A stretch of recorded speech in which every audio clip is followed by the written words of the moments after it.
and welcome to Master the World. I'm going to introduce our speakers and then we're going to go straight into the seminar. First, I have Tim Gaiser coming in here from New Mexico. Hey, everybody. And then we have Madeline Triffon from Detroit, Michigan. 20 degrees Fahrenheit tonight. Ooh. And of course, we have Evan Goldstein, my business partner, Master Sommelier Evan Goldstein. Hey, everybody. Happy to be with you today and happy apparently not to be in Detroit, Michigan. Actually, it's going to be colder here in New Mexico tonight. It's going to be 17 here tonight.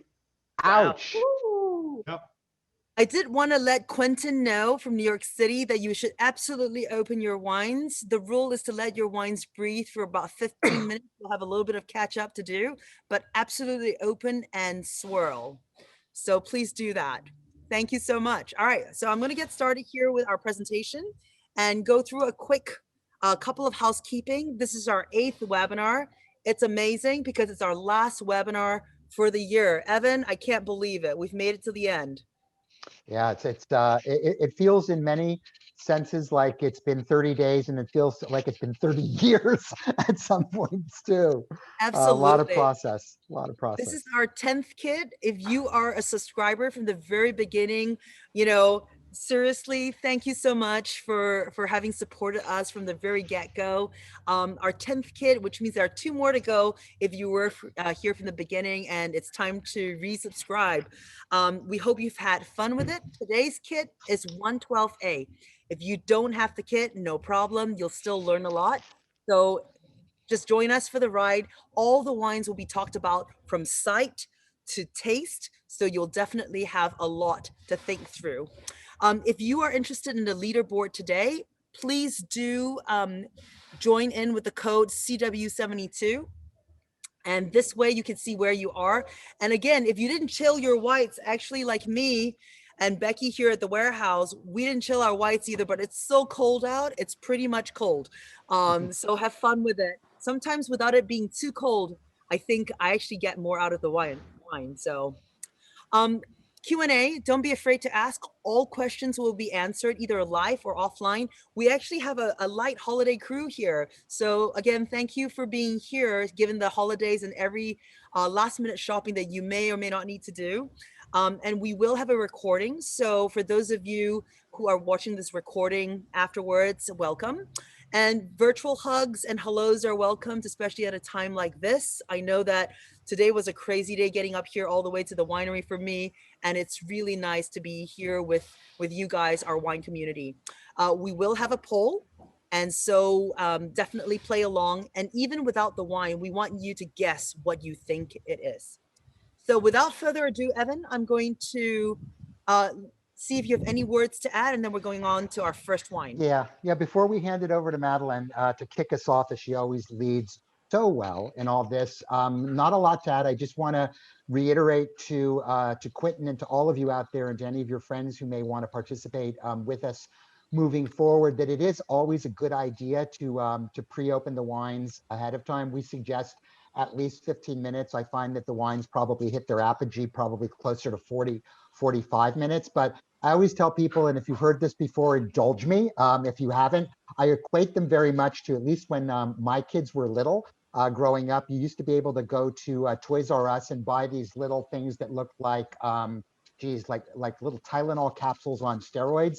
And when you dropped them into the bathtub as you were keeping them company when they took their bath, these little capsules would dissolve and they would amazingly turn into flowers or varying different shapes of dinosaurs. Simply the unraveling process takes time, and the wines have a lot to say as they come out of those little tiny bottles. They tend to be tight initially and unravel a little bit later. So at least a minimum of 15 minutes, and ideally probably even closer to 30. And to that point, as you're enjoying the wines, not only is your quantity going to go down, but I also suggest that you top off the bottles a little bit partially the way through, because it not only reinvigorates the wine, but in the case of the whites, brings the temperature back, et cetera. So that's sort of the best way to quote unquote use the kit. And then simply the last thing I would say before we hand it over to Madeline, and I want to give a big shout out to the awesome A-team of the Madeline and Tim and Evan show, but mostly Madeline and Tim, because these sessions wouldn't be as intriguing and fun and educational without them.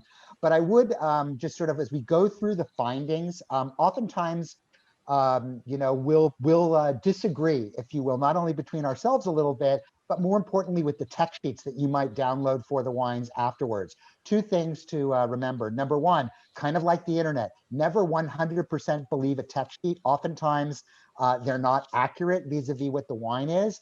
And secondarily, sometimes what it says on the tech sheet and what it says on the bottle are different. And thirdly, it's important for you to note that as we taste the wines and we grid them out and put them forward, we're not sitting there with the tech sheets in front of us and saying, well, they say this, so we should say that too. These are perceived findings that we have. We want to participate very much like you would without knowing what the identities of the wines are ahead of time. So if you do find occasionally there's going to be a discrepancy between what it says and what it is, what we say and what it is, just note that that's kind of by design. We want to share that same experience in tasting blind with you, and because of that, we don't actually grid to a tech sheet. So that's all I got to say till now. I'll come back a little bit later. Limeng, you can turn the floor over to the fabulous Madeline Triffon. Absolutely. I got two questions I'm going to answer. One question was, should I pour all the wines into my glasses? And unequivocally, yes, please do, and start swirling.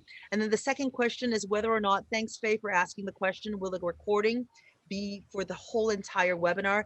You betcha. 90 minutes will be recorded and we will be sharing that with you as well, not just a Q&A. So without further ado, Madeline, wine number one. I'm thrilled to be here. These sessions are a joy and a privilege, tasting with Tim and Evan, with Limeng and Andrea. Co-hosting is just a professional and a personal joy, and also speaking to everyone who's on tonight is wonderful. It's you're our tribe, which is wonderful to be able to tell the truth openly and describe wines like this. So I'm thrilled to be included. Couple of things, and then I'll start tasting specifically to this wine number one. To Evan's terrific point, regardless of what a tech sheet says, the wine is not going to lie to you. So I can be looking at a tech sheet and tasting the wine, and guess what I'm going to believe. Also, when all of us are going through the grid, we're describing, we're combining both the nose and the palate and the aftertaste. So these descriptions are not necessarily specific to the nose, even though I'm starting out with, let's say, citrus fruit. So that said, wine number one. The nose on my wine today has been a little bit muted. It's opening up now more, that it's a little bit warmer, but the palate was more expressive. So for whatever that's worth. Definitely citrus elements, key lime, lemon, really beautiful, ripe, verging on tart, acidity as a result, a little bit of pithy, peely character, textural. In terms of tree and vine fruit, definitely green and yellow apple, and actually, and green pear too, but there's a lushness that comes from the apple character, fresh and ripe. Teeny bit of stone fruit, especially on the nose, peach and nectarine. I would say fresh. I wouldn't say underripe, nice and fresh, verging on ripe. I don't know about, I didn't pick up much tropical fruit. A little bit of tamarind that's coming across to me actually is more of an umami mouthfeel. And then on the floral, this wine today is coming across as semi-aromatic, but they're quiet, mild, apple blossom, lime blossom, maybe a little honeysuckle in there, and definitely fresh, not dry. And then moving on to vegetables, they're an undertone, but definitely celery root, actually celery salt to me, because it combines with a little bit of salinity that is connected to the minerality that we're going to talk about momentarily. And arugula for sure, like a little bit of a pleasant green bitter element. Other vegetables, a little bit of bitterness from, I think, nice fresh radish, the perfume of ginger root. And then moving on to herbal characteristics, all mild, but sort of verging, scooching up more to parsley as opposed to something stronger than that, a little bit of lemongrass and chive. So an undertone, but distinct. There's the ginger again. Not so much sesame candy, but the ginger aspect of sesame candy. And then inorganic earth is very strong to me on this wine. I mentioned that salinity combined with mouthwatering acidity and, inorganic earth. I don't get a whole lot of organic earth out of my glass today. And ditto, Zippo oak aging. If it's in there, they're sure, if they claim it later, they're not telling the truth, because I sure don't perceive it. Don't get much oxidation nuttiness, maybe a little bit of cashew, but it's mild. Lees contact, yes, but not a strong element in this wine. I find this overview wise to be, semi-aromatic. In its expression right now, it combines a lush mouthfeel with actually mouth-watering acidity, which is a neat juxtaposition. Definitely dry, Zippo residual sugar. Acidity, medium plus for me for sure.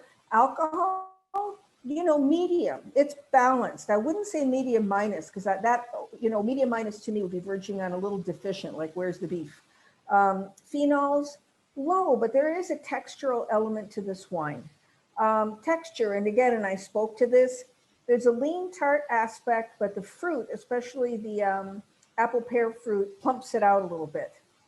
Finish is medium plus for sure. And that mouth-watering salinity is lingering, complexity medium plus.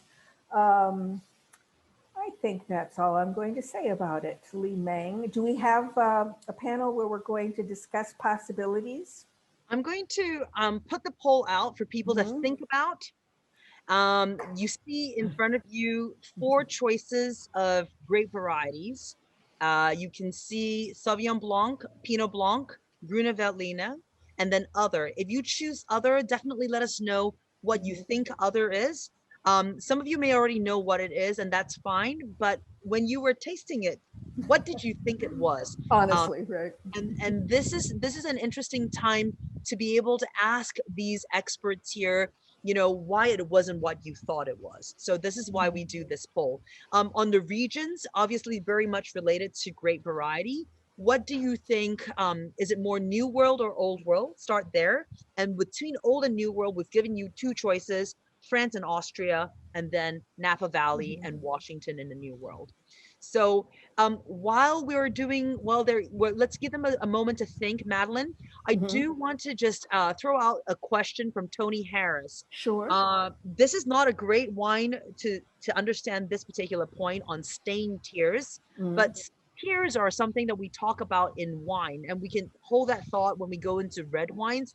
But just can we talk a little bit about what you're looking for in terms of viscosity and legs and tears? Do you do any of that here in white wine? Yeah, absolutely you do. Because it's part of the whole. It's as much as looking at the color, you're looking at how it hangs in the glass, how it moves in the glass, how it clings to the sides, whether it sheets or trudges, right? And most of that is speaking very simply to alcohol levels and also to residual sugar, so it's an element. I don't know if stain ever comes into play with white. It hasn't for me. But I think that's a terrific question, because quite often we get, tunnel vision. What's the color? And then move on. I will mention one thing while people are considering what this varietal is. I would absolutely have had to do this deductively. This wine, and if anyone's struggling with it, know that you are not alone. I happen to know what it is. I've been staring at the name, but it wouldn't have come to me easily. So that said, also looking at the 3 options, Pinot Blanc tends to be non-aromatic. Sauvignon Blanc can be highly aromatic, and Gruner, it depends on the expression.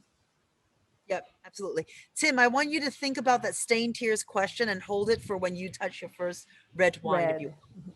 Will do. All right. So I'm going to go through. We have one thing here in the chat, Madeline, that the salinity threw Carrie off, and she thought that maybe it was Acertico, and I know that would be a fun thing for you to talk about. What did you think of salinity in terms of calling it Acertico? Well, I think for sure. I mean, I wouldn't veer to Acertico just on that, but the reason why Li Meng is sort of tongue in cheek with this is I'm a little Greek girl, all Greek peasant, and I'm thrilled that Acertico is now considered a noble variety. But when you're talking about white wines, especially that are influenced by proximity to, a body of water, and that's sure true for Santorini, whether it's, intellectual or experiential, I find that you get a salty character to the wine, and I'm perceiving it in this for whatever reason. You get it sometimes in Muscadet, and for sure in Acertico. All right, let's take a look at the results. So overwhelmingly, 50% went with Gruner, but there was also some Pinot Blanc and then some Sauvignon Blanc. And then in terms of regions, we're firmly in the old world. So it'd be interesting to hear what was so specific that drew everybody to the old world. And within the old world, I guess it kind of goes with the Gruner. Since people were picking Gruner, they're also picking more overwhelmingly Austria. So thoughts there, or do you want me to share the results first? I think, what I'm finding very interesting before you share the results is there's a strong contention that considered Pinot Blanc. And I admire that because, that is being true to your own perceptions. And also, I'm dying to know what the other folk thought it was, what hints they got that moved them in a different direction. Because as I mentioned, this to me would not have been an easy wine for me to conclude blind. All right. So let's show what it is. Great. I'm going to share the wine here. And Trala, it is indeed Daman Bacau. It is Gruner Veltliner Federspiel. So this is from a producer whose name reflects the growing region. And this particular producer controls 30% of the vineyards in the Bacau, which, just to remind us all, is on the far western area of Lower Austria, Niederösterreich, and forgive my pronunciation of German is truly tragic. I do Greek, French, Italian, and Spanish pretty well, pronunciation-wise. They control over half of the vineyards of Gruner in the Bacau, and the Federspiel designation, again, to remind us all, is one of the three categories that refer to actually ripeness at harvest or alcohol levels, must weights, converting into alcohol levels. And Federspiel is the one in the middle that can be up to 12.5 alcohol by volume. And Schmaragd, which is the one above that, they tend to be lusher and richer. Federspiel Gruners tend to be, more medium bodied and expressive, but not super showy. I love the term because depending on whose definition you read, Federspiel comes from falconry because that was a historic regional sport of aristocrats in the region. And actually the term literally means feather play. And I want to say one thing about this growing region, which is really cool because the wine spoke to this. You have this combination of firm acidity, but lushness and richness. And you have some of the most dramatic diurnal swings, the difference between daytime and nighttime temperatures anywhere, because you have warm air being sucked upstream from the Pannonian Hungarian plain and then displaced by the cool air moving downwards from the mountains further north. I think this is a beautiful wine, nice medium bodied, semi-aromatic, and bravo to the people who nailed it. Tim, would my colleagues like to say anything about it? Sorry to interrupt, Li Ming. Go for it. Go ahead. No. I was just going to say a couple of thoughts. First of all, as I'm sitting here listening, I'm reminded, I always tell people in music that I could listen to Smokey Robinson just read the phone book or sing the phone book because I love hearing him so much. And I feel very much that way about Madeline with wine. Just listening to her chat about wines makes us excited about it, which is what it's all about. With respect to this one, what's very interesting is, wine styles have evolved. I was chatting with my colleagues earlier, and just to take a quick tangent, Sancerre, which was a wine that for years, or anything coming out of the Central Loire, Puy-Fumé, Monitou Salon, Quincy, et cetera, used to be sort of harder, greener wines than they used to be. And I don't know whether it's the context of climate change or simply styles evolving. The wines have gotten less green and more tropical over time. And I bring this up only because Gruner, when it was first brought over here, the first efforts that came over here, we all were sort of trained like lemmings to look for sort of the strong white pepper and the strong caraway seed and the coriander and the this and the that, which in hindsight now, some wines show that, but that was also, at least to me now that I've learned more about the variety over time, a sign of underripeness more than it was anything else. And I think that this wine shows a sophistication that sort of rides both of those things, because I do find, as Madeline said, that sort of celery salt and that greenness there. And there is a very faint sort of white, ground white pepper in the background, but it's not super strong. But the wine shows precision, and it shows everything to me that the variety can be all about. Although it's definitely a more intellectual wine than one that sort of bats you on the head. It's not easy peasy, and thank you for your kind words, Evan. Right back at you. I love hearing you talk about wine. And just as a takeaway for the people who are wondering what the punchlines are for Gruner, they're relatively classic. Like Evan said, caraway seed for sure, savory spice for me. So the combination of celery, white pepper, radish, can come up with regularity, but you may not get it. And it's and a pretty strong minerality, and also gentle green vegetable tone. Floral is not that big of a deal, but it depends. And on some of the riper ones, you might even get some botrytis, but I don't think you verge into that unless you get into Schmarag. Okay, so I am the time police here. We're gonna move on. We gotta go. Wait, is it? Oh, you want to? Oh, sorry. Okay, Lee Ming, I want 30 seconds. So Yeah. my experience with Gruner is that in the case of this wine, if you're blending vineyard sources, you can lose varietal typicity pretty quickly. I think this is a challenging wine because you don't find a lot of the botanicals and the white pepper, et cetera, on the nose, but on the palate, they're there, especially, after you spit and you do the retro nasal thing, they are there.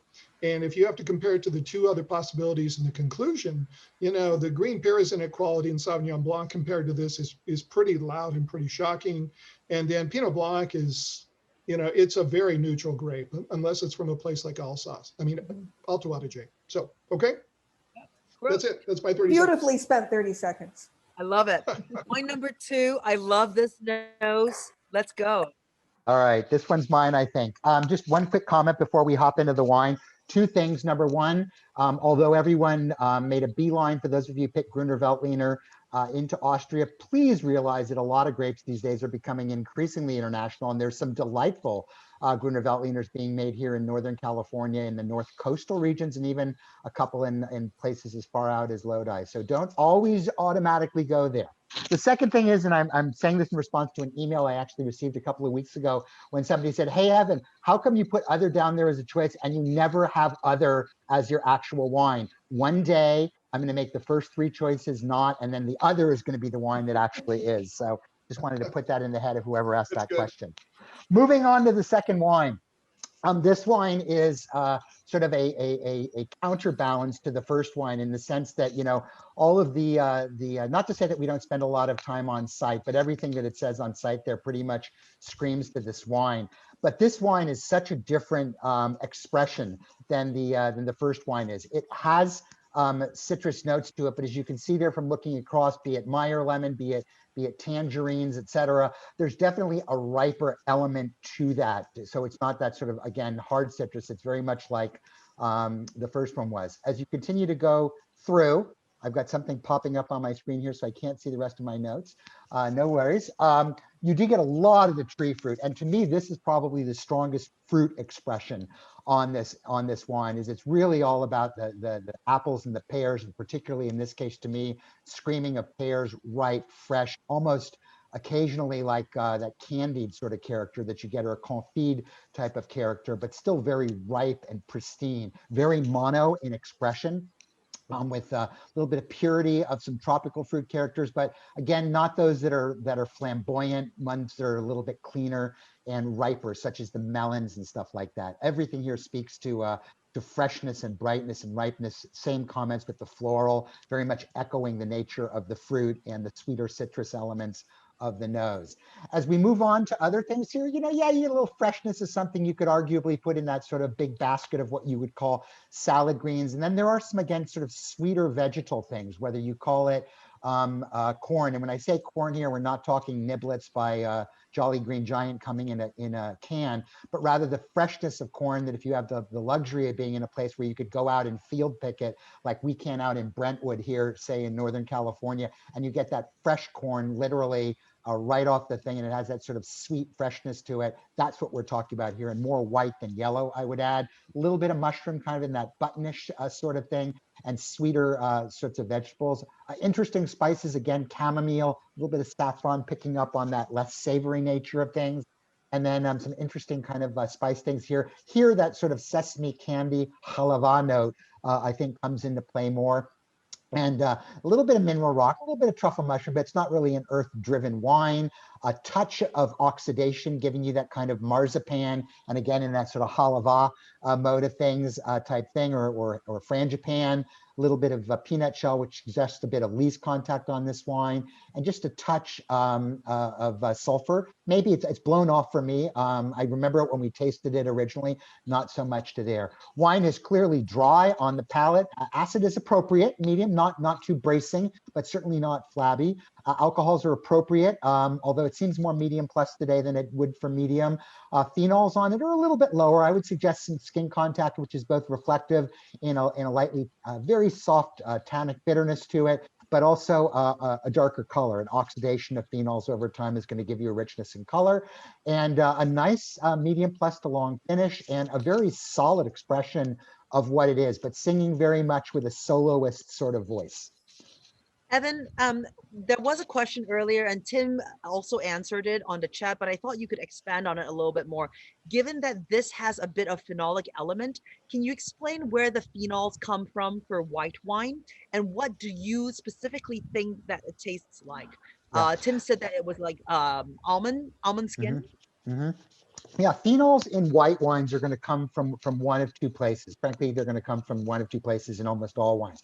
The first could be from the skins themselves, as we know that there are phenolic components in the skins, which are increasingly extracted the more time the grape juice spends on the skins pre-fermentation and obviously post-fermentation. So longer skin contact in the case of white wines referred to often as macération pelliculaire will pull that out, and then clearly oak will do so as well. Oak bitterness is going to be more physically astringent on the palate and stronger and harder, whereas phenolic bitterness coming from skin contact tends to be softer and more of a light pull. Because of that, I would suggest that that's what I'm finding here in this wine. You're on mute, Yeah, Leanne. the only Okay, thing she's I want putting to it. add to that, Yeah. Evan, I completely agree with all that. In terms of tasting, it's a challenge for students often to, get the difference between used oak and white wine and phenolics. Mm-hmm. And, used oak almost always has other things it smells and tastes like. Yep, absolutely. So we've got our choices up here. Li Meng, are you with us, or you want me to walk everyone through it if I don't hear you? I'm here. I'm just in a Okay. working winery with the forklift going on the background. So if it gets No too loud, I'm problem. gonna mute myself. Okay. So number one, grape variety. We've got Chardonnay, Pinot Gris, and Riesling. And as Evan said, it could be other. This might be the one that is other. And of course, bifurcation of old world versus new world, go there first. And within old world and new world, have a think about whether it's Germany or France versus Oregon and New Zealand. Mm-hmm.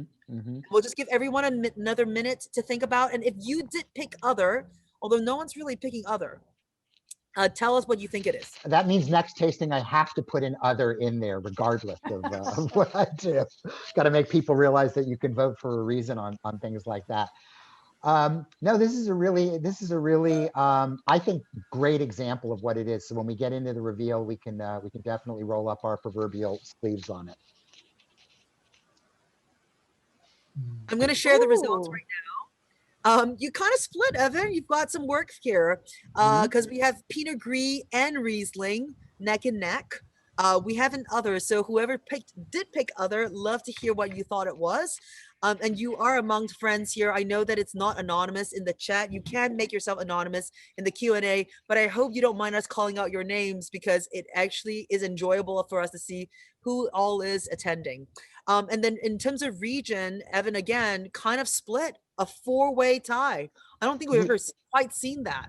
Yeah, well, it's actually leans 2/3 old New World, 1/3, well, 60-40, quite about a split even there, but definitely less, particularly if you go back, if you haven't completely hoovered it already, go back and try a little bit of your Gruner Veltliner there to see the distinctiveness of the minerality versus this one. This one doesn't have as much expression of terroir, if you will, of place there, and a lot of purity. So for people that leaned into the old world, of which 60% of you did, I would say that's a really good rationale as to why. Vis-a-vis the varieties, Chardonnay, certainly there's a textural element that could express a Chardonnay and a fruit character that's there, usually of places where you have that texture and that genre of fruit. It's usually accompanied by a more oakier and malolactic presence. So maybe that steered some people off. The Rieslings and the Pinot Gris came in kind of neck and neck, and I appreciate that. And you could argue, certainly in the case of parts of the world, those two varieties shine and do well. Oftentimes where Riesling does well, Pinot Gris does well, and vice versa. I would suggest to you that there's elements of Riesling that are probably not as obvious in this wine as would be classically, whether it's the sort of petrol-y TDN character, whether it's the sort of sharp floral elements or the stronger stone fruit characters. So as we put the reveal up, we'll see that the wine is in fact a Pinot Gris. Now that was, I'm sure a lot of you are doing, high fivings and stuff like that, because a lot of you probably nailed it. But what's unusual about this one is that it's from New Zealand. And I think a lot of people, when you think of New Zealand, first of all, you think Sauvignon Blanc first, if you think of white wines, which obviously that's the workhorse of the country. Then you might think of Riesling second, and particularly on the South Island in Otago. They're doing some really tremendous Riesling, some in Marlborough as well.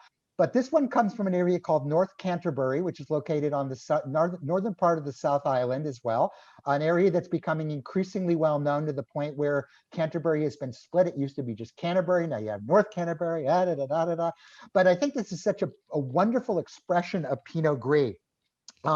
It happens to come from 16, so it's got a few years of age on it, which I think for some people off the top of your head might scare you a little bit, but it's not, it's not that sort of Torrentesian thing you got to drink it in its immediate year. I found that Pinot Gris from New Zealand actually do age quite well when they're well made. Stylistically, they're trying to find themselves a bit. You have some that are more Grigio-esque, and you have some that are more Oregonian, Alsacian style, which I think this wine exhibits well. It's somewhere between the two of those. And it has all that sort of purity of like pear drop candy, and just a little bit of maybe a slight floral character to it, but that roundness, almost sort of glycerin-y texture. It's very sensually round on the mouth, quite delicious, quite warm. It comes off of vineyards in northern Canterbury that are slightly sloped with northern facing exposures and slightly higher altitude, which they say, at least in their part of the world at Mount Beautiful, is the absolute perfect place. What's really interesting about this wine is, to me, the deceptiveness of the alcohol. The actual alcohol by volume on the label states 14, which comes off to me as a much heavier wine, and a white wine oftentimes that would show and demonstrate heat. But I think this wine holds itself really well and just screams Pinot Gris. Evan, And I jump in there real quick because I think the alcohol is expressing it kind of as a softness, almost an illusion of sweetness. Because that, when I saw that 14%, that surprised me too. But I loved your comment about pear drop candy and spice, because I think aromatically this speaks to the varietal, and mine does have a little tinge of color too. I don't think I'm hallucinating, but I wanted to mention that can be a little, one of a baby thumbprint or baby fingerprint of Pinot Gris. Two questions, guys. So first question from Jessica: is there any oak contact? Do you perceive any oak in this? No, there's no oak on this wine at all. There is some lees contact, which is giving you a bit of texture, although not necessarily screaming the sort of nuttiness, oxidative characters that the autolytic element of lees contact can do. Is those yeast lees explode a little bit into the wine. The texture is coming. I think Madeline points out well that not only can higher levels of alcohol add sweetness, they can also add texture to the wine too. And I think that the richness you're getting here is that combination of lees and alcohol and some soft skin contact at the beginning, which is coming off more phenolic now in darker color. But this wine has not even kissed a toothpick, much less hung out in an oak.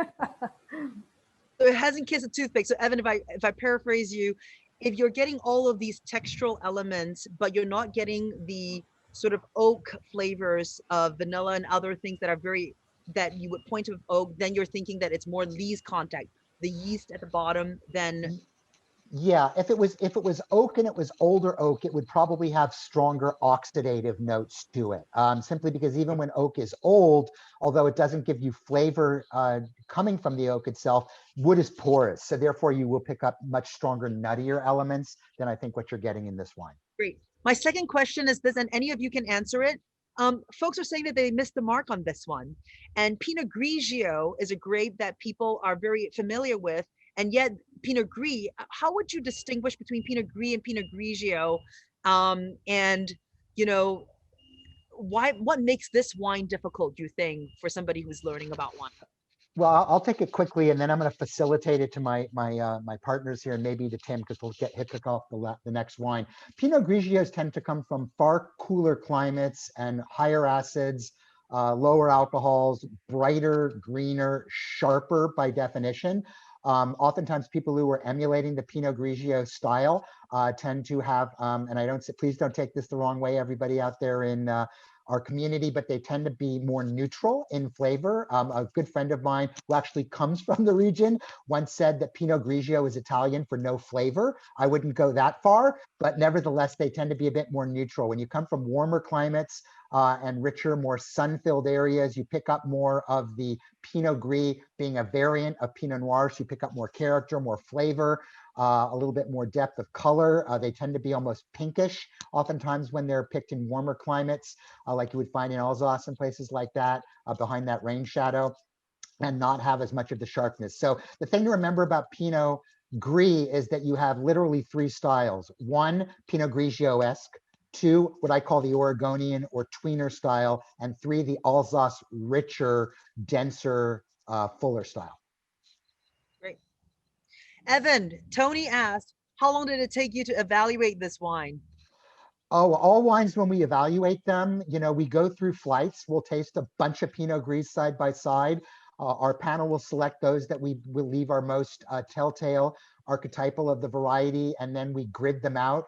Gridding, depending on how much discrepancy of opinion is, can be as short as, a few 3 to 5 minutes and as long as 10 to 15. Yeah, so Tony, to answer your question, it's a two-step process. The first step is, you have about 8 to 10, 12 wines in front of you, and it's just a yes/no process on whether or not this Pinot Gris, and then we take a vote around the table for the three panelists to decide if it's a yes or a no. And if it's a 2 yes, 1 no, then the person who has a no gets to tell the other two why they thought it was a no. And then we go into the gridding process once we have 3 yeses. Then the gridding process is what Evan's talking about. Something like a Pinot Gris, Pinot Grigio would take no more than 5 minutes. It's usually not controversial. And then when it's a red wine that has a lot of stuff going on, it might take a little bit longer. So hopefully that helps. All right, we're moving on to wine number 3. Okay, everybody, hope you're keeping safe and well. And as they say on TV, now for something completely different. Okay, going quickly through the site, I just want to say this is the most deeply colored of the white wines, and your suspicion should be either age, oak, botrytis, or extended lease contact. And as it turns out, it's none of those things. Okay, but we're going to call it a yellow gold. It's clear, it's star bright, and there's no bubbles. Legs, tears, viscosity, the Marangoni effect thing, probably medium plus. Yep. Okay. Moving on to the nose. And I just want to say, look at the screen. Okay. I mean, this is a lot of stuff. Compared to the other 2 white wines, this is a lot more stuff. And we get to the next slide, there's even more stuff. So I don't know. I mean, even looking at this, I wasn't in on the initial gridding, but I can tell you something about this. I have suspicions already if I were tasting this blind. All right, so here we go. There's both sweet and tart citrus on this. So there's tangerine, mandarin, Meyer lemon, and there's definitely lemon and lime. For me, strong lime. It's fresh, it's ripe, and there's both peel and zest. And then there's greenish and yellow type tree fruit, both apples, there's really ripe pears, there's quince. And again, it's fresh and ripe. It's actually very ripe. Stone fruit also. And this is interesting because we're covering all the fruit families in white wine. Again, I have suspicions about that, and I wonder why. There's apricots, for me, strong white nectarines, okay? Here, fresh, ripe, and even some tart. The nectarine to me is, fresh and ripe and tart.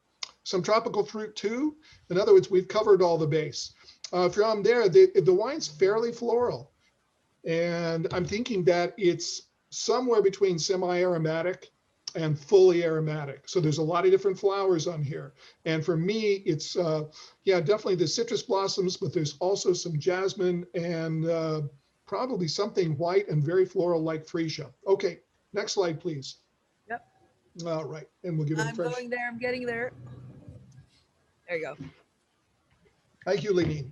Okay, here's what, where the suspicions come in, because there's some, there are some botanical vegetal type qualities to it. For me, I get a strong phenyl anise note on the finish.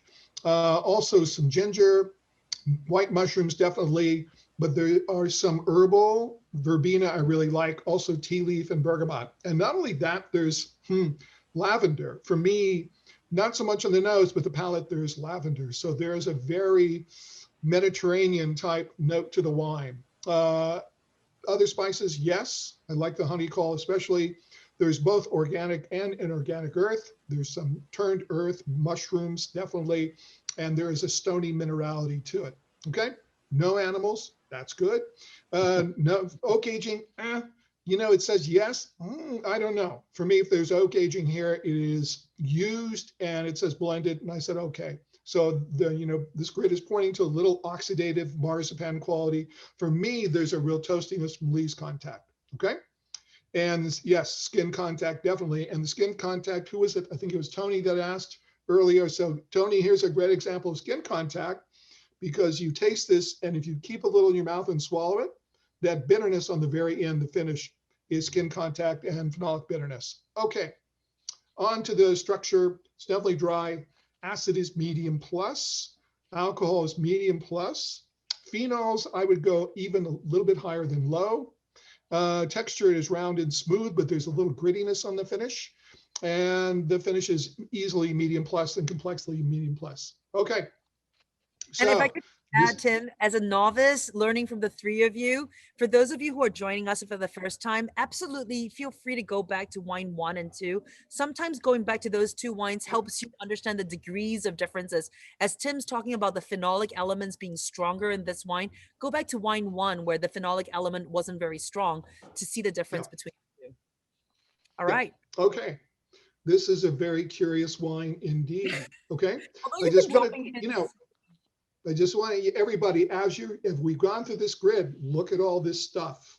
Okay, that's all I'm going to say, and then I'll explain my logic when we reveal the envelope. Yeah, it's good to say that it's good curious, correct? I find this wine utterly charming, and I want to also tell everyone, Tim is, and I'm not flattering him, a super taster. So if you get 1/3 of what he's getting in the wine, you're doing terrific. No worries. Yeah. And you guys should also know that one person didn't get necessarily all of these vegetables. Usually when we're tasting, one person got one of them, another person got 2 of them. And so we let the tasters get up to 5. We don't expect you to get all 5 because you can only maximum pick 3. So you're not expected to get all of these notes. This is a catch-all to make sure that if somebody got it on our side, that we capture it so that if you got it too, then the answer will match. So with that said, we have about half the people voted. For the rest of you who are still making up your mind, again, focus on, what you thought it was or what you think it could be, because that will really help our experts here, sort of decide how to talk about this wine as they reveal this wine to you. All right. I'm going to just give about 10 seconds and then I'm going to end the poll, and then Tim, what is your verdict? Do you want me to show the results and go to the answer, or do you want to talk about it first? Why don't we show the results? Yeah. Great. So here are the results. You have an overwhelming number of people, about 73% who thought that it was a Rhone blend. And then we have Nobody thought it was Chardonnay. Nobody thought it was Chardonnay. So that's great. Why is it not Chardonnay? Right? Okay. And then if you picked other, please do tell us what you thought it was, if you're feeling good to share that. And then in terms of region, Tim, I think overwhelmingly because it was Rhone blend that was picked, people picked France. Interesting because there's a lot of Sure. Rhone blends outside of France also. Wonder why people did Sure. not pick those. So do you want me to show or do you want to talk about it first? Why don't we talk about these choices first? For Chardonnay, and no one picked it, but the Chardonnay, you're looking for the holy trinity of Burgundian winemaking, and that's Lees, Contact, Malolactic, and oak. And if it's Chablis, of course, it would have higher acid, but probably no oak, but maybe. Garganega or Garganega, and I've heard it pronounced both ways, of course, is the primary grape in Soave Classico and all the variations. Again, I tipped it, the Mediterranean thing, but I think about it, I'm tasting this wine. It has too much stuff to be one grape, right? There's just too much stuff in the bowl. And so it's got to be a blend of things. There's just too many kinds of fruit. There's too much non-fruit savory elements. It's got earth and mineral together. It's got some least contact. The thing that makes it challenging to me is usually white Rhones like this are richer. This wine on the label's 13% alcohol. We've got some old vineyard sources here, so a lot of dry extracted richness, but not a lot of alcohol. The Pinot Gris wine number 2 is much higher in alcohol. And by the way, go back and taste it now, and it's all of a sudden it's like this is an orchestra, and the other one is a single instrument alone. Yeah, so you can see the difference of a single varietal, and that's certainly not to bash it because wine 2 is a really great example of Pinot Gris. Old World, definitely. And here again, you should taste the Pinot Gris next to this because there's, by comparison, almost no earth and mineral at all in the Pinot Gris and a lot in this particular wine. Okay, so now let's reveal, please, Li Meng. Okay, so this is Ogier. To me, one of the top producers throughout the Rhone. They're based in Châteauneuf-du-Pape. Most of their wines properties are in the southern Rhone. They make everything from Gigondas, Châteauneuf, Lirac, Vacqueyras, et cetera. And also, I think, really great value white and red Côte de Rhônes. And then they make both Crozes Hermitage and also Côte Rôtie in the northern Rhone. This wine, and I got to read it because this is a veritable smorgasbord. So we've got 35% Grenache Blanc, Claret 20%, Roussanne 20%, Viognier 15%. That's the floral top note. And then Bourboulon 10%. And supposedly all this is co-fermented at low cool temperature in stainless steel, long fermentation. And then, it says 4 months on the lees, and that's it. So it says no oak. But, I guess the impression of lees and also the phenolics in some of these grapes, especially Grenache Blanc and Viognier, is pretty strong. Roussanne too. Okay. A really, really complex wine. I think utterly delicious. Yeah. This was Tim, we were chatting about this earlier, but I wonder if you could comment. When I get that sort of Mediterranean underbrush, garrigue sort of character, I associate it really with red wines from the Rhone Valley and maybe some of the rosés, top end Tavels, things like that. But I'm kind of blown away in a good way, that there is sort of a garrigue character to a white Rhone. Can you talk about that a little? Yeah, well, all I can say is, Evan, I agree with you because it's you find it so infrequently in white wine, and I'm looking at these grapes going, where is it from? And certainly not the Viognier Grenache Blanc, no, because remember in BevCon, we tasted some really good wines several times, With that, for me, it's got to be something along the lines of the Roussanne and the Bourboulon, where it has that, savory type quality. But also, you've got the microbiome. You've got the soil populations in all those different places. So who knows? But yeah, you're right. That's really uncommon. I want to overstate the obvious for a sec, because what Tim said about, this not being a monovarietal wine is just as true, if not more true, because you're going to run into blends with, great regularity with reds. So if, that symphony of characteristics, you can ask yourself the simple question, especially if you're stuck on a blind tasting, is this one grape variety, or am I getting, mixed signals? Yeah. I did want to answer Tony's question about price points. We do actually provide the price points. If you go onto the evaluation tool and you click on buy this wine, it takes you out to Wine Searcher, We don't have one price to provide because it depends on where you are. It may be a different retail price, but Wine Searcher actually gives really good prices, and you can even enter into a zip code to see where you can actually purchase this wine. So definitely in the evaluation tool, which you can get in, even if you didn't buy the kit, you can click on Start Tasting and go to 112A in today's kit and click on this particular wine, and you should see when you reveal the wines, there will be this buy wine link. Okay. Just in interest of time, I think, Tim, let's get you moving to wine number 4. And just keep in mind, as you're talking about the site of this wine, talk a little bit more about the stain tiers, since this is our first red wine to talk about tiers. We'll do that. Yeah, thanks for the reminder, Lee Ming. All right, everybody, let's take wine number 4, first red wine. And, you know, this is probably more than a medium ruby red, almost a deep ruby red, but not quite. And of course, it lightens out in the rim variation thing to kind of a pink, right? And then if we swirl the glass carefully, you know,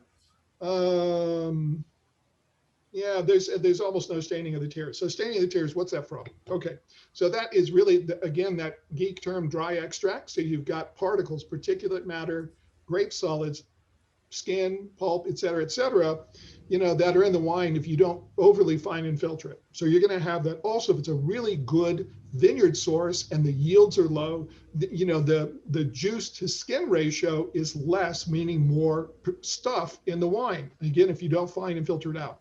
You know, thicker skinned grapes like Cabernet family and Syrah obviously are going to give you more color pigments than, you know, a thinner skinned grape. And so it's a combination of all those things, right? So you're swirling the glass and there's color. You're looking at how quickly or slowly the wine drips down the side of the glass. And that's your first indication of alcohol and or presence of residual sugar. Of course, if your glasses are not clean and polished, it's a completely pointless exercise. And then one more thing about it, don't get hung up on it, because in this huge arc that is your procession of looking at, smelling, and tasting the wine, it's about that important, okay? So don't get hung up on it. All right, so let's get to this wine. Let's go to the nose. Okay, so the nose is very interesting to me. It's a combination of red and darker fruits, but predominantly red. But the red fruit is ripe and tart. It reminds me of cranberries and craisins, you know, we used to give our kids. So yes, sour red cherry, pomegranate, even for me, a little rhubarb, which is a little vegetal, red raspberry, condition fresh and ripe, almost to the point of being very ripe on the red fruit end. No blue fruit. And everybody, you know what? Just for me, this is me personally, if the wine is really not deep in color, there's not going to be blueberry. So when you think blueberry, it's something like Malbec from Argentina. That makes sense. Or Merlot from Napa Valley. That makes sense. Here, no bueno, okay? But there is some dark fruit here, and that is black cherry, for me, a little black plum, okay? But I would say it's about 70-30 red fruit to dark fruit, which means what? It means a really ripe vintage or later harvest, perhaps. Okay, the condition of the darker fruit is fresh and ripe. I like the little citrus peel call. It reminds me of a little citrus element in black tea, and I do find black tea in this wine as well. So yes, peel and zest, even dried, floral, rose, yes, absolutely. A little lavender, I like the violet call better. Okay, next slide, please. Here we go. All right. So yes, there's quite a few non-fruit type things here that are herbal / a little vegetal. There's a green quality, yeah. So I like the anise call. I like the bay leaf. In fact, this reminds me of California laurel. I miss it, of course. I miss you guys in California, okay? Yeah, and some red licorice. I like the sassafras. There's reminds me of the candy, it's almost like Ricola. There's a little bit of that in there. A tiny bit of earth and mineral, not too much for me, okay? There's definitely oak aging here. And I think this is a mix of new and used oak, maybe 70% used, 30% new, something like that, because I get, there's, for me, there's espresso, there's cardamom, there's toast, clove, things like that. And the little bit of oxidative qualities.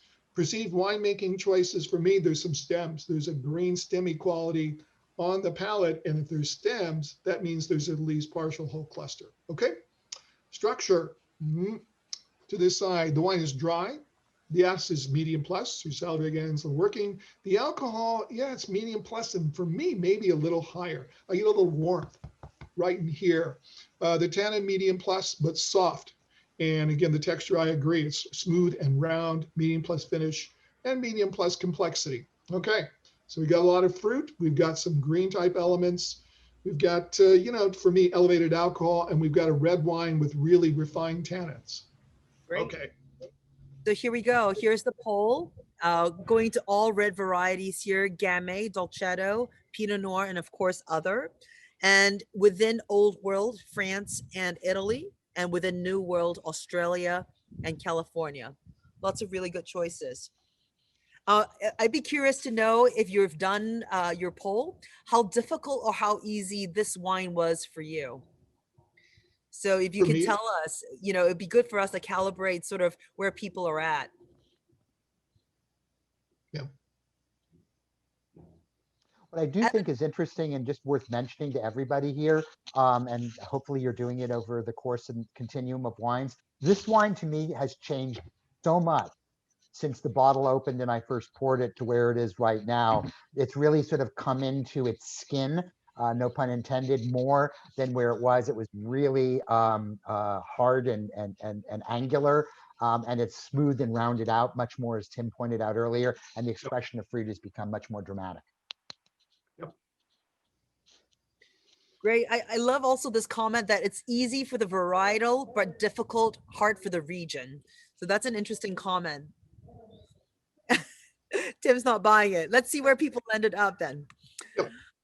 Okay, so sharing the results here: Pinot Noir overwhelmingly, more than 50%. But you got a good contingent there for some Dolcetto. And if you look at regions, you can see that most people were in the New World. And so, Tim, be interesting to see whether your perspective has the clues leading people to specifically New World. Because if you add up Australia and California, that really gives you about 73% New World there, and landing in California. Yeah. Well, just a couple of quick points about the grape varieties. You know, again, process of elimination. Gamay, I'm expecting carbonic maceration and stem inclusion, less alcohol and higher acid. You know, Dolcetto, I'm also thinking less alcohol. And if it's classic Dolcetto from, you know, Piedmont, I'm thinking less alcohol, earth elements, and higher acidity. And the Pinot Noir, yes, I mean, this is really silky, sensual stuff. It's very pretty. And to Evan's point, it wasn't like this at all. It really has changed in the glass. Okay, old world friends. So you have to ask yourself, how earthy is this? And the answer in Hollywood is no, it's not very earthy at all. It's very fruit driven. And also, you know, all the savory type elements. Australia is an interesting call because they, you know, listen, we don't see the wines in the US enough, and they make brilliant Pinot Noir in Australia. In fact, there's in Mornington Peninsula, my last trip there, I remember there was a tiny winery called Yabby Lake, and their Block 5 biodynamic Pinot Noir was probably the best New World Pinot Noir I'd tasted in years. It was brilliant. So Australia, they're doing it. The problem is the wines are in tiny quantities and they don't get here. Okay, so New World, California Pinot Noir, yes. All right, let's see. So this is the Hartford Court from Russian River Valley. Yeah. So, you know, I remember meeting, you know, Don and Jennifer Hartford, you know, probably 88, 89 in the historical documents, long time ago, right? That's a galaxy quest for those of you that know that reference. Anyway, God, I love that movie. Anyway, so they make, you know, they make certainly, I was counting on the website, there's 17 Pinot Noirs on their website, okay?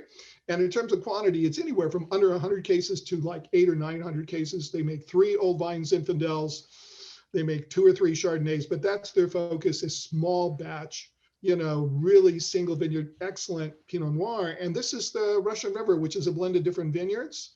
I didn't find out a lot of information about it, but this is small open top fermenters. There's punch down, cooler fermentation temperature. all French oak, Burgundian cooperage, and the number that says is 27% new. This is your sub $30 Russian River Pinot Noir, which is a great value, absolutely great value.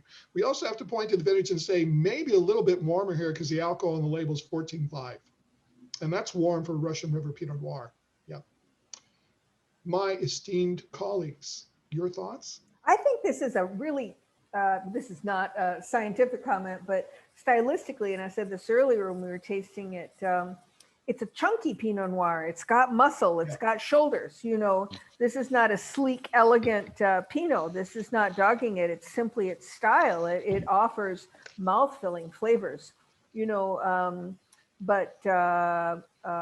you know, maybe speak to that a little bit about why is this Russian River as opposed to, say, you know, cooler pockets of Russian River or Sonoma Coast. Yeah, is it not just alcohol, correct? It's an expression of fruit. absolutely. But I think what you bring up, Madeline, is a brilliant point, that if you look at the continuum of what we call now the neighborhoods of the Russian River, you can be in the far east, you know, in the so-called Eastern Hills, which is the farthest extreme there, or the Middle Reach, which is what most people know of as sort of that sweet spot where Bacigalupi and all those folks are. And the wines are warmer, they're generous, they're that sort of classic velvety thing. But then you get out far west over by, you know, say Green Valley and all that, and they're tart and punchy and all that. So when you're across Russian River, two things. Number one, it's probably a blend across all of those areas. And what I would suggest, based on what we pointed out here, is it's probably a blend that leans more eastern than leans more western, although the sourcing on that is not necessarily divulged there. I just wanted to say one more comment that, you know, there's an old adage that says that if you know a winemaker and you know how they are, you can get a sense for what their wines are going to be like. And if any of you had the pleasure of meeting the absolutely fabulous Jeff Stewart, who's the winemaker general manager for Hartford, he's a big burly guy, and his wines tend to be very vociferous and out, you know, and loud and big, while still being true to their appellation. So this is, I think, a classic case of a wine and a winemaker resembling themselves. Very true. Okay, cool. You guys ready to move on to wine number 5? Let's do it. Yeah, absolutely. Well, this is a definite turn in the road. So if you were going up or going down the Russian River, all of a sudden somebody told you to take a hard hairpin turn and go off. And this wine is very, very different, certainly when coming off of the wine that we just had. Right off the bat, that the nose gives you a difference in characteristics and in makeup here. I think all the points on the color are appropriate here. I mean, nothing as much has changed from the time that we tasted it and bottled it to now. But I think this is a wonderful juxtaposition, again, of red character fruit and black character fruit, which sort of speaks to a climate that's sort of balanced and temperate, warmer years, et cetera. But you get a lot more of the savory elements here. So those notes as to like red currant and cherry tomatoes are more appropriate than the sort of fat, sweeter character fruit that you might have pulled out of the last wine. Some of it's a little bit ripe, some of it's a little bit more like fruit leather, or some of it's a little bit more like compote, but there's also elements of it that are sharp. So it's an interesting mix of conditions of fruit there. You've got obviously a lot of dark fruit character there too, plums and dark berries and stuff like that. Once again, in that sort of riper, fuller style. No perceived other things to look at there in terms of citrus or stone fruits. Definite floral notes here. The lavender, I think, is a really good call on this wine. And the condition here speaks to both fresh flower petals, but also dried flower petals. Think about dried lavender that you might put you know, in a little sash and stick it in your along with your potpourri into your dresser drawer to keep your socks smelling good. At least my socks smelling good. Here we have strong elements of sort of vegetables and peppers and dark mushrooms and strong herbal notes. I think the tobacco leaf call, and again, a little bit of that laurel and underbrush call is a good one. Clearly licorice elements here, both red and black for me. And strong earth. This one to me really displays a strong sense of place. whether it's sort of a very rich, sort of almost compost potting soil like earthiness, but coupled with sort of a dense, hard, mineral, rocky sort of character here. There is a little sense of that sort of old, kind of a little bit bloody, a little bit meaty, a little bit iodine, a little bit almost leathery there. So picking up on some of those animalish characters, the feral characters that we associate with certain grapes in certain parts of the world. Oak aging, but low. There is really an accent, not a strong element to what's going on here. And, and the winemaking choices pretty much speak to a classic fruit. The wine is obviously dry. Its acids are sort of medium to medium plus in length. Alcohol's a little bit fuller, but not, doesn't rip your chest cavity out here. Tannins here are present, and the wine definitely has a smoothness to it with a little bit of grip at the end, good length on it, and some pretty interesting complexity. You're muted, Li Meng. Sorry, I'm battling all the noises here. The one. What are the characteristics of mineral rock versus flint and slate? Mineral rock tends to be used as sort of a bit of a catch-all. And I would always say, it's like we laughingly make that joke about white wines. When in doubt, just say lemon. When in doubt, if there's an earthier old world presence to something at times, and you're not sure exactly which one it is, people will generally defer to minerally rock, sort of a character. Slate and flint speak more almost to like cap gun, cap sort of thing that's there. That sort of flinty sort of slate character, more of a slate rock thing, like after a rain. Obviously, other characters are going to speak differently, but when there's just something there and it seems a little bit more present, albeit a bit more amorphous, then we call it sort of minerally or rocky, and that's a good place to end up. I want a tag team on that too, Evan, because if y'all feel tied in knots about this, go back to organic and inorganic. If you can, get mineral rocks versus, compost, potting soil, turn dirt, no problem. Sometimes you can just perceive the larger element, and you don't have to get specific verging on precious about it. So don't worry about it. Agreed. Yep. All right. So I'm launching a poll here. This is definitely, when we do red wine, sometimes you'll see choices of / blend, because sometimes the varietal character, certainly when we pick a wine to be a benchmark, the varietal character is there. Otherwise, we wouldn't put it into the system. But in some cases, it's more of a blended thing. So that's all that / blend means. If you think that it's anything other than the choices here, please let us know what you think it is. I do see, Evan, the early results coming in that a lot of people are picking more old world than new world. So right there, I think might be helpful to sort of land on why people are marking it as old world. Yeah. First of all, just to echo what you were saying, Li Meng, about the blends, very much, if you remember what Tim was talking about before, about the difference of purity versus that, the choir versus the soloist. So if we demonstrated that in the white wines and the Pinot Gris versus the white Rhone blend, here you have a wine coming off that sort of singularity of character of the Pinot Noir that we just came off of here, whereas this one's got just loads of stuff going on, which always speaks to me of being more than a singular grape. It's hard to achieve that sort of complexity of differences when you're just playing with one kind of grape. So blends in general would be my go-to, whether you were to pick any one of those three or other blends that were out there.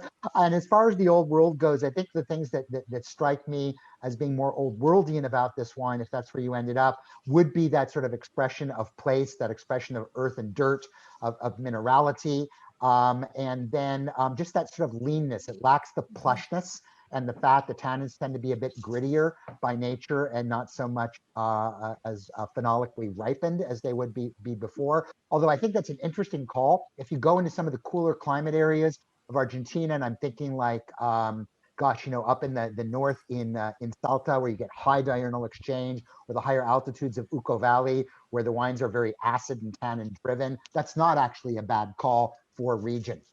But the old worlds have it, and I think that's probably a good call. Interesting choices here, and this might be a familiarity thing rather than not.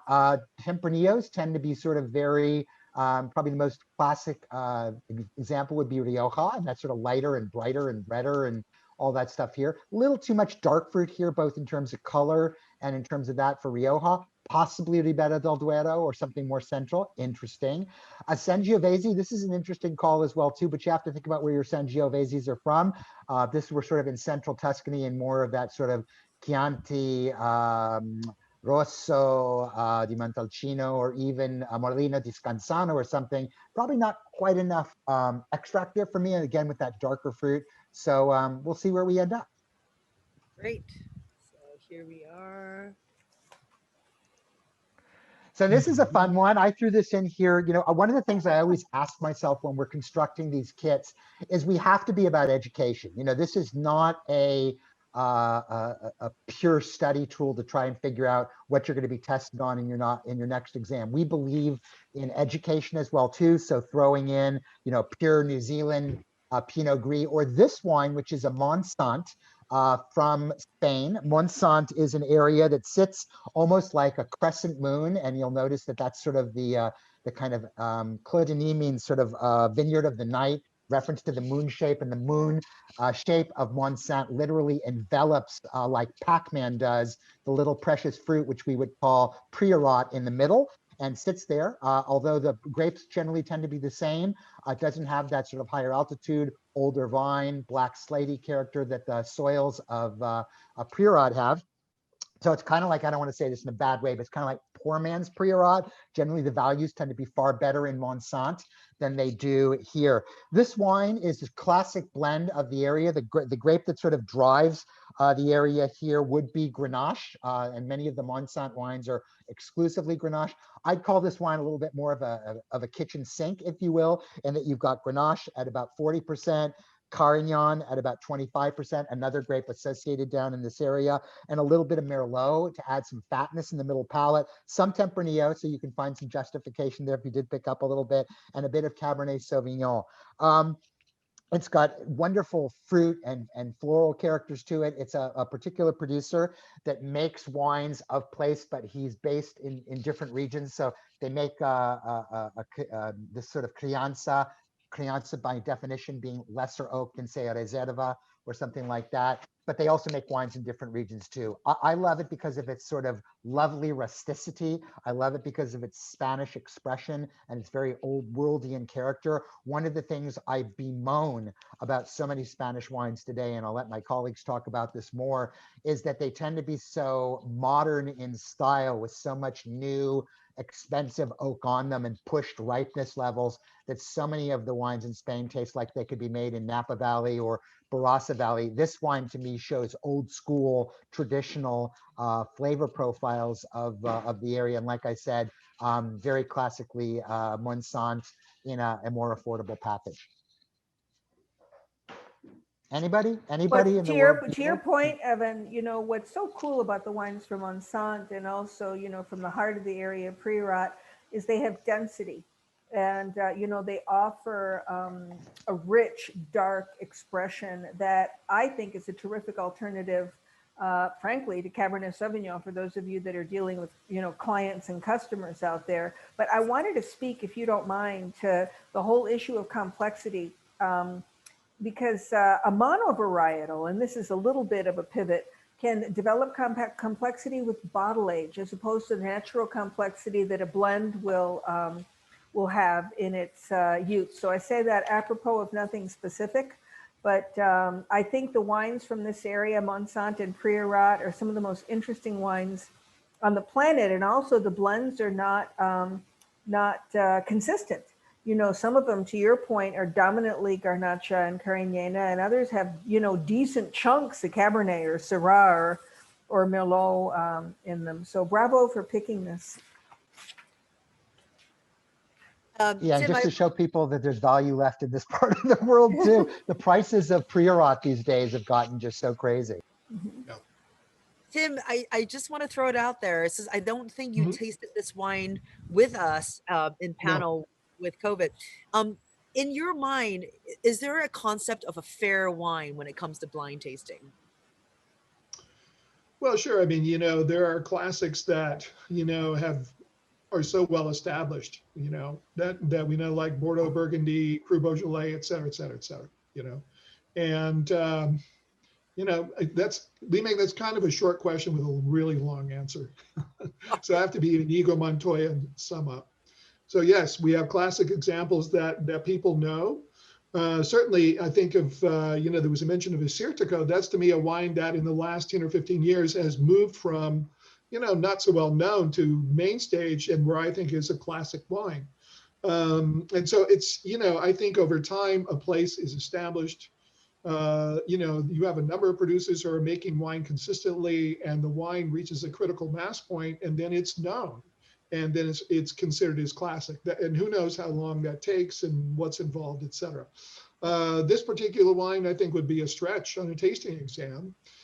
For me, I would get there. I don't know if I'd get there. I would rule out the two other possibilities, because there are things about, Southern Rhone Grenache blend. It's even the wrong color for that. And, Southern Rhone Grenache blend, higher alcohol, more pepper, more savory, meaty qualities, and less tannin, probably. And then, the Sangiovese blend, regardless of what's in it, I would expect higher acid and more grape tannin, just from the Sangiovese alone, and probably not as much dark, meaty, Brettanomyces type quality too. So anyway. Thank you, Tim. I just Sure. I bring that question up as a way to reiterate what Evan said. As you're getting your monthly kits, we're not just going to be about all the classic varietals, Napa Cab, Chardonnay and what have you. You're going to find some adventure, and that's a point that we definitely want to balance with our kids. You're going to learn something, you're going to enjoy something, and at the end of the day, it has to be fun and adventurous for everyone here. Great. So just bringing it on home, I think we're now ready to go on to wine number 6. Maddie.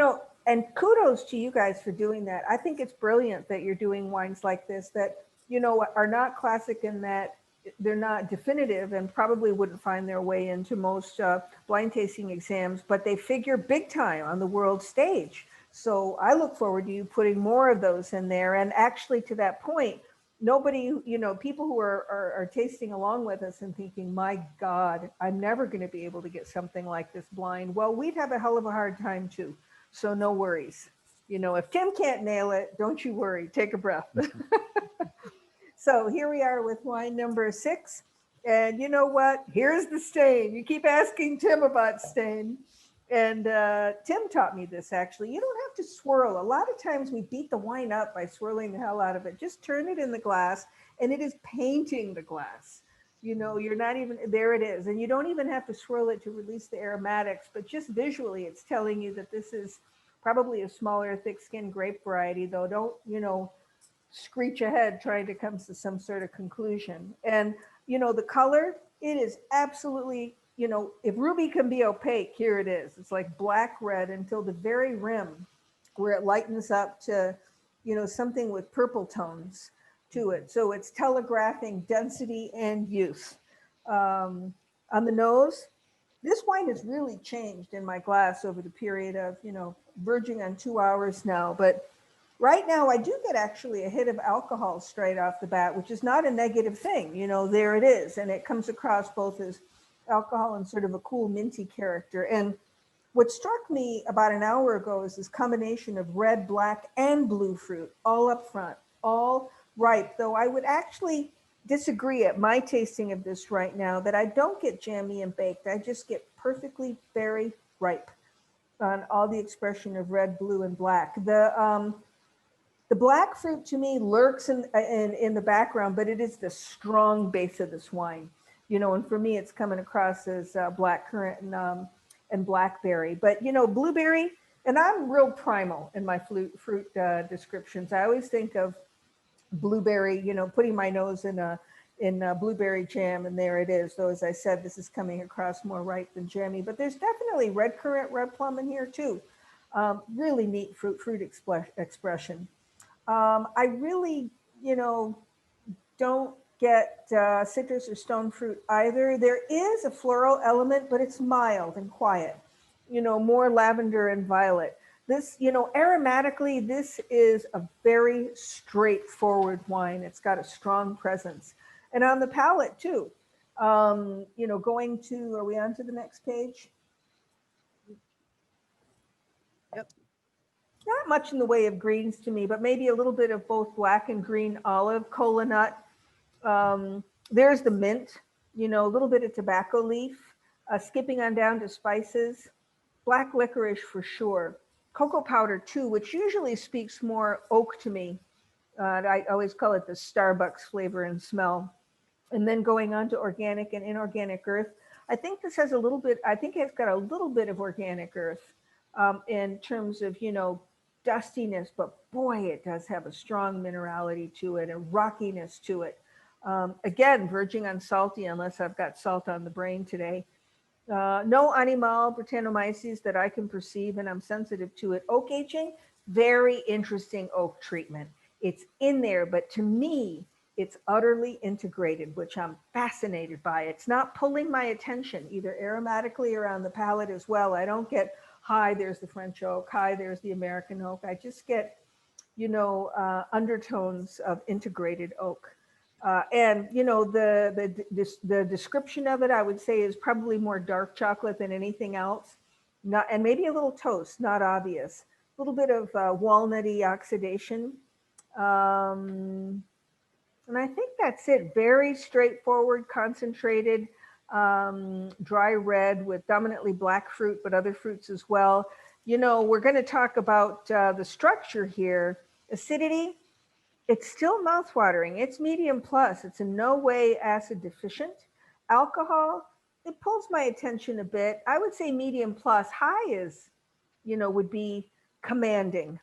And I don't think that's true here. Tannin, medium plus. If you said high, I don't think it's high. I think it's medium plus, but definitely drying. But you can taste through it. It doesn't shut your palate down.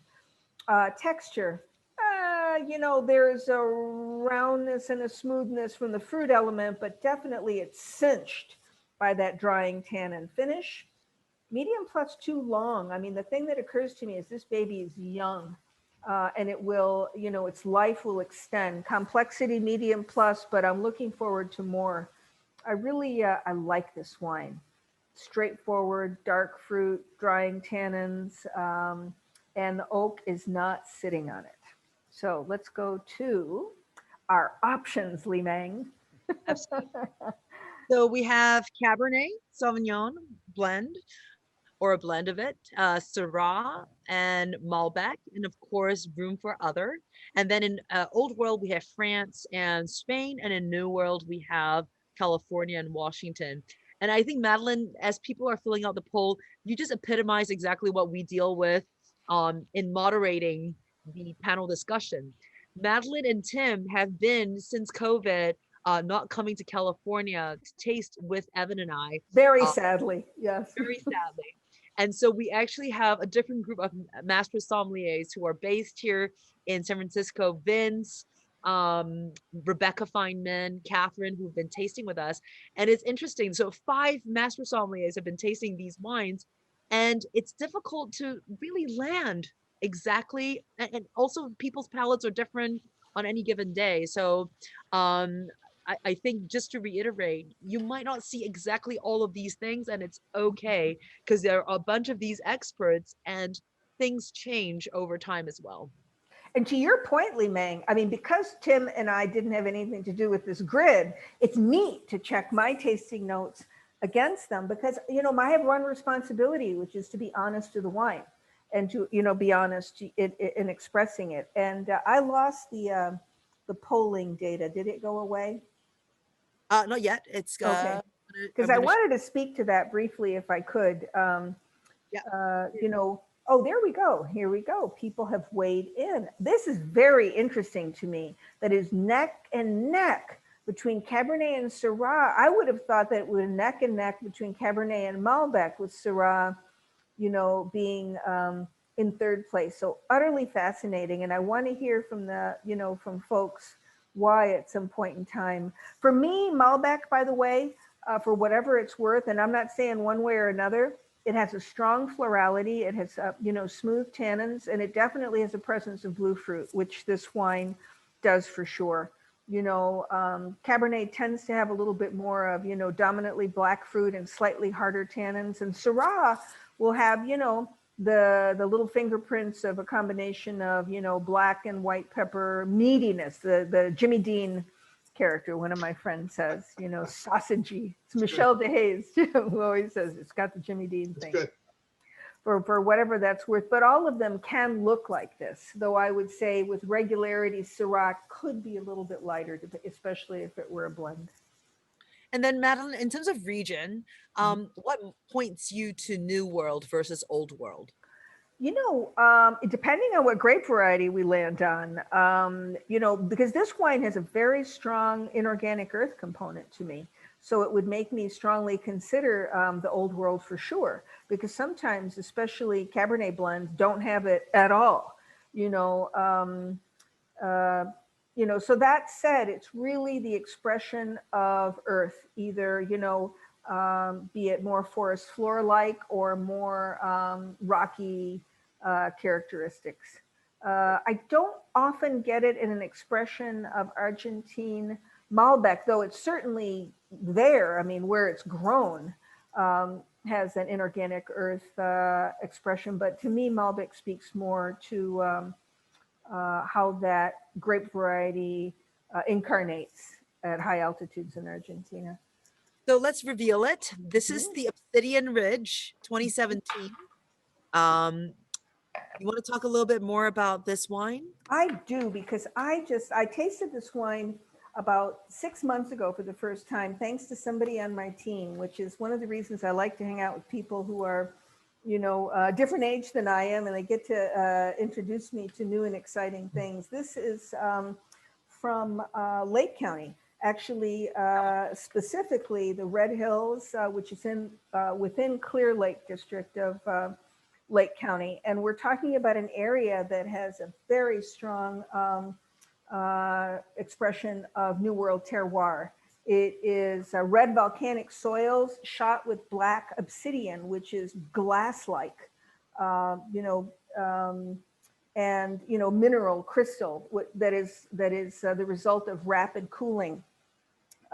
It's hard, brittle, and actually they've played with using it for surgical scalpel blades, which I find is very interesting indeed. This is a relatively new winery, by classic standards. It was started in 2002 by three gents who felt passionately about this growing region. And we're actually at, we're north of, we're at the northern end of just over the border from Napa into Lake County, and part of the Mayacamas chain. So Obsidian takes its name from Obsidian Ridge. They use, and this is why I find the oak element utterly fascinating in this wine. They use exclusively Hungarian oak, because one of the owners, I believe, owns a tonnelier in Hungary, in Tokaj specifically, and about 50% of it is new. So I'm, fascinated by the oak expression, and I'm curious to see what my colleagues think about it. But this is, by the way, 96% Cabernet Sauvignon. I don't know where the red fruit's coming from, but there you have it. The wine's not going to lie. It's got a little dollop of Petit Verdot and a little dollop of Malbec, and they claim the oak to be quite toasted. But there is another element I didn't mention that's hugely important, is the altitude. We're upwards of 2,600 feet. So, they're not messing around with altitude. And what do we get in altitude anywhere with especially grapes, Bordelaise grapes? We get, blazing sunshine, we get thicker skins, and we also get diurnal swings that preserves the acidity. Tim or Evan, you want to opine here? Tim, why don't you go first, and I'll clean up before handing it over to Yeah, okay. Real quickly, I've been to this winery a couple of times. The earth is like bright reddish brown. It's striking. And then the pieces of obsidian are not little. Some of them have to be removed with a bulldozer. They're huge. And the vineyards go almost up to 2,800 feet. So this to me is a personal favorite for California Cabernet. I think, it's the front line on this is $35. but more often than not, you find it for 25 or 28. So it's one of the great values in California Cabernet. And it is definitely true to the place. So that's. No, it's a spectacular value. Thank you for mentioning that, Tim. Sorry to cut you off, Evan, because I mean, you know, you start meditating on the price of Cabernets of note elsewhere, and they're not in this price range. Yeah, vertigo inducing, and three at times four figures, depending on where you buy them in the market. I love this wine too. It was a delight to place it in the kit, but I think it's also a shout out to, you know, for those of us who are so grounded in thinking of Napa and Sonoma all the time, and maybe Paso to a degree for Cabernets, that there are other places. And I think Lake County is, and this particular area of you know, the higher altitudes, is so underrated for what it is, and whether it's, you know, this great value from Obsidian Ridge or some of the stuff that Stefan Derencourt is doing, which is obviously a lot more expensive, but just speaks to a place where a varietal mix, i.e. Cabernet and Cabernet varieties and an area are so well suited to each other. So I would take this, if you like this wine out there in tasting land, to do a little bit more exploration in Lake County. I think you'll find, one, values to be much better than they are in a lot of other places, but really just an unexpected jewel of a varietal terroir match. Yeah. Can I ask a question to Tim or Evan? Oh, sorry. I want to ask either of you to speak to the Hungarian oak. It's more tightly grained, correct? Could either of you pick it out as Hungarian?